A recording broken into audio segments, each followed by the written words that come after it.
Hello, everyone. My name is TJ Meyer, and today I'm going to talk about gun control. Now, what is the actual problem with guns in the United States?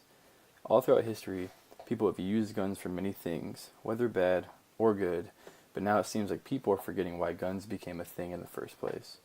Guns, or some form of a gun, have been in the world's history for hundreds of years and were a necessary item to have when laws were either not present or there wasn't anyone around to protect you from violence like the police that we have today. Even for America, we've had guns ever since the country was founded, and they have been needed ever since the country was founded as well. But recently, many people have expressed their opinion that there needs to be a lot more gun control in our laws, and even go as far as saying that guns need to be completely banned in general. I completely disagree with this, and I think there needs to be less gun control, especially with the new gun laws that took effect this year and the ones coming next year. Now, let me give you a brief history of myself and guns so that you understand where I'm coming from. I am not really a gun person. I don't own any guns, and I don't even know if I ever want to own one in my life. But I understand why people do. I grew up in Southern California, so for the most part, guns have been very restricted for the majority of my life when it comes to this state, because compared to other states like Texas, California has very strict gun laws.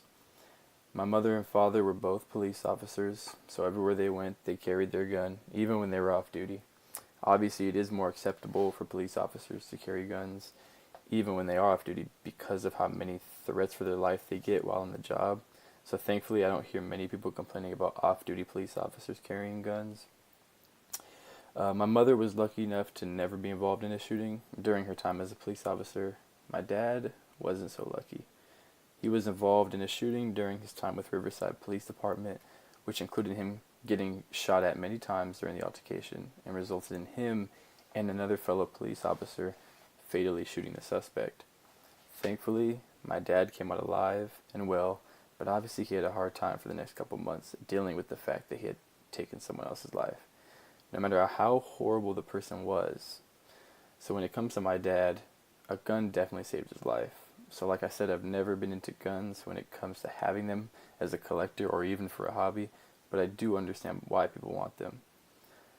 So one thing I want to talk about is the infamous AR-15. For starters, just to be clear so nobody gets this mixed up, because many people do, the letters AR in AR-15 don't actually stand for assault rifle or automatic rifle. They actually stand for Armalite Rifle, which is the name of the company that developed the guns in the 1950s. AR-15s are actually not an assault rifle because they only shoot one bullet every time you pull the trigger, just like a handgun. Now when it comes to owning AR-15s in California, you're not allowed to buy them anymore, and the ones you do have need to be registered. AR-15s are viewed very negatively right now in the United States because of the mass shootings that have happened within the last couple of years. These shootings are horrific, tragic, and sickening events that should never take place, and anyone who does them deserves what comes to them. But for the people in society who want gun control, they use the AR-15 as the item of choice to be mad at. This is weird to me because if you look at the graph above, it shows you that handguns, by a landslide, are the most commonly used gun in mass shootings from 1982 to now, November 2018. There have been 140 handguns used in 86 mass shooting incidents, while there have been 50 different types of rifles used in 42 mass shooting incidents, making the handgun an overwhelmingly favorite for shooters. So why are people not talking about banning the handgun as much as people talk about banning the AR-15? Could it be because the AR-15 looks more intimidating than a handgun? Maybe because it's bigger, it holds more bullets?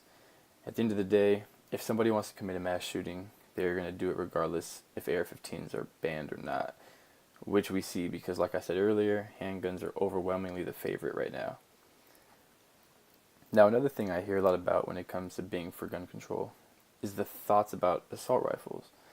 Like I said earlier, many people are either unsure or wrong about what an assault rifle is, which is why so many people are wrong by saying that an AR-15 is an assault rifle. So I'm going to clarify that for you. An assault rifle is a gun that can fire in fully automatic mode. This means that with one pull of the trigger, you're able to completely unload your entire magazine, unlike the AR-15 or many handguns where when you pull the trigger only once, one bullet comes out until you pull the trigger again. Also, assault rifles are not readily available for the public, so you are not allowed to go buy one. You have to get a very expensive permits, complete other federal and state documentation, and do many screening processes before you're allowed to obtain one. The vast majority of gun owners, and even the NRA, do not actually own assault rifles. When it comes to assault rifles and people wanting to completely ban them, there was already a ban on them in this country, signed by President Clinton in 1994, that lasted until 2004. Just like today, back then there was an outcry for banning them because of shootings that were happening at the time, and Clinton signed the ban into place as a response. After the ban was in place for 10 years, Congress did not bother to renew it due to the fact that it had, in quote, no measurable impact. One main reason why the gun ban did not work in trying to reduce gun violence is simple. Assault rifles only account for less than 6% of gun crimes, and the number is even smaller than that for mass shootings. During the ban, there were still 16 mass shootings that occurred, resulting in 237 deaths and even more injuries. Even the horrific Columbine shooting happened while this ban was in place. So trying to push for more gun control than we already have on assault rifles doesn't make much sense, especially since we tried it once before and it had no impact. When it comes to the topic of guns, there are other things you should think about as well if you're actually interested in the banning of them. The United States has the most armed populace in the world and is still not even in the top 25 for most gun deaths per year. Despite popular opinion, the United States is also not the top country for mass shootings. We are behind France and Norway, and both of those countries have even stricter gun control laws than our own country. And on top of it, violent crime has actually been decreasing over the last couple of decades. When it comes to deaths that do occur from firearms each year, there are about 30,000 of them that do happen, and 18,000 of these, 30,000, are due to suicide. So without suicide added, there are around 12,000 deaths due to guns. So even in the total number of deaths per year by guns, the majority of these deaths are self-inflicted and not a violent crime on somebody else. Now the last point I want to focus on is what would happen if we actually did ban all guns from being allowed in the United States. According to the National Safety Council, around 1 to 3 million lives each year are saved from the defensive use of a gun. So that means that 1 to 3 million people are safe and alive today because of a good citizen carrying a gun, because a good citizen carrying a gun was able to save them. If all those people did not have a gun present, there would be a lot more crime and deaths per year.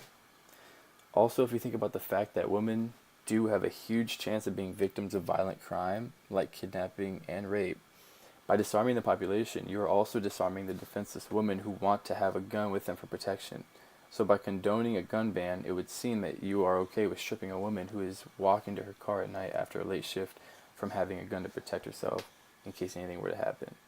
That doesn't seem okay to me. At the end of the day, I do completely understand the outrage from people when it comes to horrific shootings that have been happening lately. I'm also horrified and hurt that people are dying by horrible people who have guns.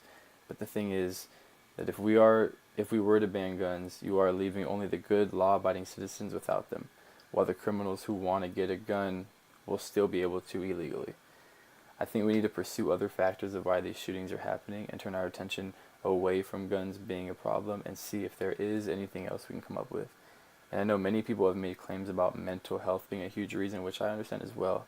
But we have to spend so much time only focusing on our attention on guns that other problems that could have the answers are not being talked about. So let's look at other solutions and see what we can come up with.